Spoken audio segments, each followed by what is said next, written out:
Poem by Serenity Thompson called Peer Pressure.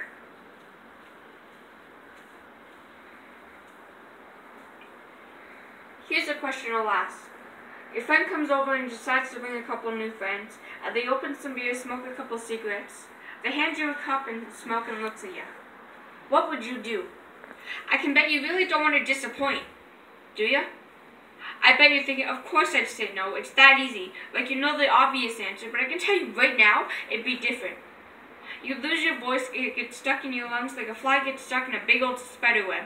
And you'd stutter and sweat, and honestly, I can't blame you. Peer pressure is something we all deal with. With parents, school, friends, in every situation, there's a case between yes or no. And everyone, everything, and all in between say yes. Look, we're all going down deep, deep into the loss of our own control. We have people out here doing things that they don't really want to, but they're acting like there's a pipe down in their throat troubling them so they can't apparently say no. We got people doing drugs, alcohol, getting hurt, or getting shot because we're getting pressured to do things others want to do even though it's wrong. You can decide whether what you want to lose. You think, we think, and everyone else thinks it's just something little that you can forget later on or won't get in trouble, but it's more. And we can't just do those things and then go, oh Father, please forgive me for my sins, as it usually goes, thinking that we're good. But what others don't know is that it's tugging down on people's heart and soul like an anchor holds down a boat. So please stop telling me to just let it go, because I'm trying to stand high and stop whatever I can before my heart gives up from all the pain and anxiety I feel for whenever someone says, let's go. We all do it. Whether we're the ones being pressured or the ones pressuring someone to do something we want. You see, it's an honest mistake, but nowadays, no one even knows the word no.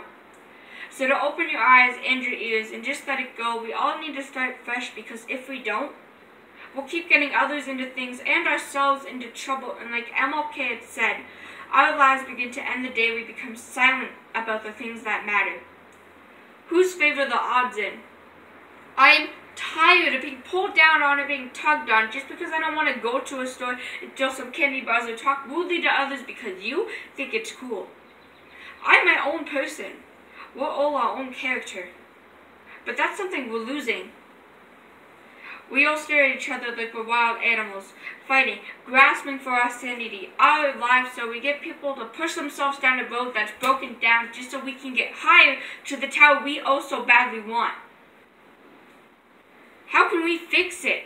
Is there even a chance to stop? It's like second nature to us for continuously asking others to do something that we want to do, but others may not. So we push them until they just crack just enough to follow through. But if you still don't understand, let me just follow through and tell you just what to do. For starters, how about instead of pushing aside and looking through the glass of people's opinions like Alice in Wonderland, we actually start by listening, not just by saying, yeah, sure, whatever. I mean actually listen. Now, I don't know if a lot of people know this, but something we tend to do is when a problem occurs, we act as we care, but a week goes by, we pretend like it wasn't even there. We push things aside because we think it doesn't matter. Now, I ain't saying some of us don't try, but does that even matter?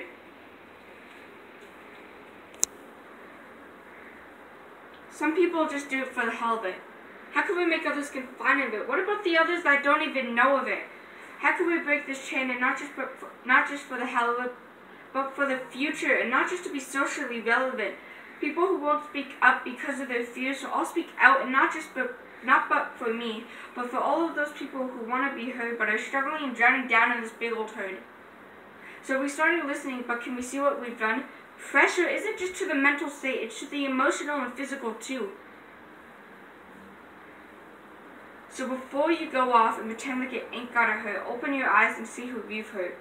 Even if it's something small like telling someone to dress like her just because she has the newest bag from the store doesn't mean it ain't gotta hurt, because they hide in the fact that they're hiding themselves into the bigger things. The smoking cigarettes, doing drugs, and drinking alcohol has a physical effect. But I don't want to bore you, so let's get a move on. What's the third final step? I'd say, at least in my opinion, would be to talk it out, even to yourself, as long as you get it out. It helps me as I've overcome it. Now, don't get me wrong, we're all still learning. Learning to say no is something very important. I know it sounds crazy, and I might be a little off of a haze. You think it's that easy, like, you know the obvious answer. Well, I'll leave you with this. Now, don't be so quick to answer, as you might regret it. Especially if it was a problem you to face hand to hand right now. Will it get better? Just keep my words deep in your head. Don't ever lose sight of what's right in front of you. We're gonna lose whatever we got left. Always be aware of who you can trust, because people can change with one push of a button.